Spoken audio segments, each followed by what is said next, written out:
Oh, hello. This is Eddie Ashley Smith again. This is my second video regarding my wife's visa application, and I'll carry on from where I left off on the last video, which is the first video, and this is the second. The second reason for refusal is that she had originally declared that she was married to her ex-husband, Valery Shapelin, and that she had no contact in the UK with anyone. Well, in fact, she was divorced from him and had been engaged to me since we became engaged at the Cosmos Hotel in Moscow in 2000. But we could not get married at that time, as we theoretically had nowhere to live. I was living with my mother and acting as her carer at the time. So several times I asked Elena why we had not got married for the last 5 years, and a little puzzled, she said to me that it was not her fault but mine alone. You said that we had nowhere to live, so we could not. I realised that she was speaking the truth. It was me, not her, who was stopping us from getting married. It was purely financial. Sadly, my mother passed away in hospital halfway through this period, so on Elena's next visit in December 2004, we followed the bands at High Wycombe. This was by pure accident, just before the immigration rules changed. So when she came back again in April, we checked with the registrar, and he readily agreed that we could get married, so we did. The rest, as they say, is history. But now we are prevented from having a life together, purely on a temporary basis during her visits here, for the foreseeable future, due to the embassy's refusal to let her in again. It's going to take months to get an appeal, even though they set a time limit of 28 days to put in for your appeal. They then take a year to even look at it. To enter it onto their computers, have an internal hearing, and then fix a date in the far distant future for a court case somewhere in the London area. Of course, that did take place, and it took place at 88 Rosebery Avenue in London EC1. But unfortunately, the judge was completely and utterly prejudiced. She had a meeting with the immigration department before the case started. She refused to let someone speak for me, and I got a friend of mine who's going to speak for me, who has a bit of a legal brain, and she wouldn't let me be represented by anybody else in court. She threw it out. Although the court agreed beforehand, she then threw it out. And she wouldn't let me read a statement, and I could only answer questions. I was treated exactly the same as Elena was in Moscow. In other words, they gave me the third degree, and it was like being interviewed by the Gestapo. So I suppose I'm not that sort of horrible looking a chap, really. I wouldn't say I was good looking, but at least I'm relatively normal, really. The good news is that I have my state old age pension, of course, and I'm still working as a self-employed consultant.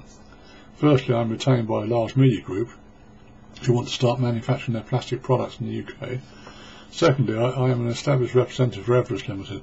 Admittedly, I do more soft selling than hard selling, but so do most of my colleagues. Now for the bad news. Very unfortunately, I'm virtually dying from at least 2 major health problems, not declared to the embassy yet. Cancer, melanoma, just waiting to see where it goes next, plus LVF, left ventricular failure, equals heart failure, plus bilateral bronchiectasis, which I was invalided out of the Royal Navy for, type 2 diabetes and osteoarthritis in the spine and neck, plus tinnitus and general ill health. I might be 66 on the 5th of the 12th, 2006, well I was of course, because it's now already April. Whereas Elena is 25 years younger than me, 19th of the 2nd, 1965, and my birthday being the 4th of the 12th, 1940. We text each other on my phone and speak on the phone every couple of days. I've now got my divorce documents from my ex-wife, and Elena promises that she will email hers over to me in the next few days. The proof of the pudding is in the eating, so in her own words, let's see, okay? I have my fingers crossed just for that first step. So she did come up with her divorce certificate, her certificate of divorce, which I paid £86 to get translated. And I also came up with my divorce papers. And of course the General Registry Office in Southport finally agreed that they would amend the marriage certificate so that it was completely and utterly pucker, although it's still legal anyway. So where do we go from here? Well, I went to the USA several times, and it was like coming out of prison. Escape from the confines of Europe, the freedom, the big country, the space. It was paradise on earth, living in a quiet place called Franklin, 100 miles north of Pittsburgh, Pennsylvania. I also spent time in many other countries. Most of them were modelled on the UK, but he just kept the good bits and threw away all the bad. And believe me, there's plenty of bad bits about this country. Elena has not had that opportunity except the trip she had with me, and we shared our time together as one. I can see her bouncing down Oxford Street now, a radiant smile on her face as she says, "This was always my dream. You made my dreams come true." In short, She was interrogated by the British Embassy staff in Moscow as though she was a criminal, yet she told nothing but the truth and has been persecuted for it, treated very badly, which she has never ever deserved. She is a delicate, ladylike, shy young woman who has dedicated her life to her 2 kids, Nikita and Anastasia. She knows full well that there is not much difference between communism and capitalism. It just depends on where you are in the food chain. If she had been in the FSB, she would have been granted asylum immediately. There are 250,000 Russians living in London, not all of them rich, so why not one more deserving case? Myself, I've lived, but mostly by working hard and not smart, a fool to myself. 7 years in the Royal Navy, 40 years plus in the plastics industry, but at least I lived and enjoyed most of it immensely. I had my moments. At times I was poised for greatness, but not now, in my old age. I just want to give a little more away before it is too late. I am past nearly everything, and I've had most of it already. Is it too much to crave to love this woman, and her children that I've never even met? Yet when we are together, or speak on the telephone, I hear her voice, and all is well with the world. It is as though we have never been apart. Perhaps that is indeed love. I know it is for me. So, you can help us, and do you even want to? This is what I said to the immigration department in Moscow.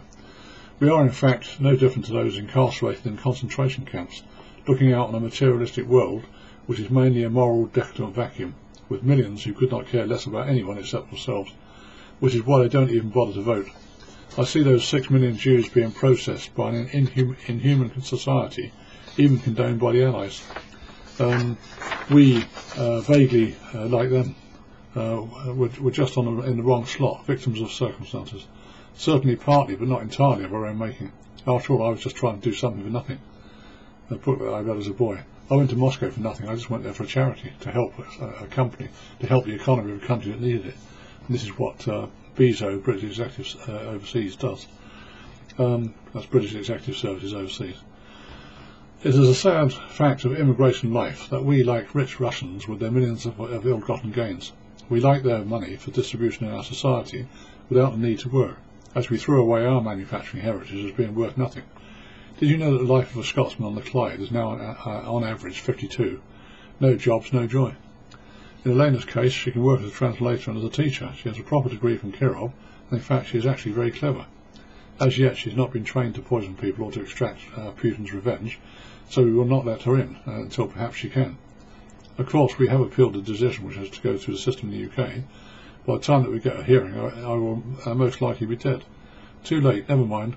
What does it matter to an uncaring society, yet the nanny state want to take over our children, etc. And basically, we did have the appeal. The judge wiped the floor with me, and I was grilled like the Gestapo. Nothing happened, and they never even gave me a judgment in the end. It's 4 weeks since the appeal on the 16th of March, and we've had no word from them yet, and I'm not expecting any, frankly. The whole case was rigged. It was a complete banana republic court, basically, totally useless. And if you tell the truth these days, nobody listens. They don't think that anybody's got any integrity. And we're criticised for my wife having told a couple of white lies, which she was told to do. But the reason that she told them was obvious. She wouldn't have been given a visa to come here in the first place, and our love affair would never got off the ground if as far as her visits over here. She came over here 6 times and always went back. The judge said she wasn't satisfied that she would not come over here as a visitor and then stay. Well, it's never happened so far because, of course, we've got Nikita and Anastasia to worry about. So God knows what they want. I don't know what they want. I don't know whether I'll ever be able to resolve it. I very much doubt it. So thank you for listening, and I might make a third tape to go with this one. So thanks very much for your indulgence. Bye bye.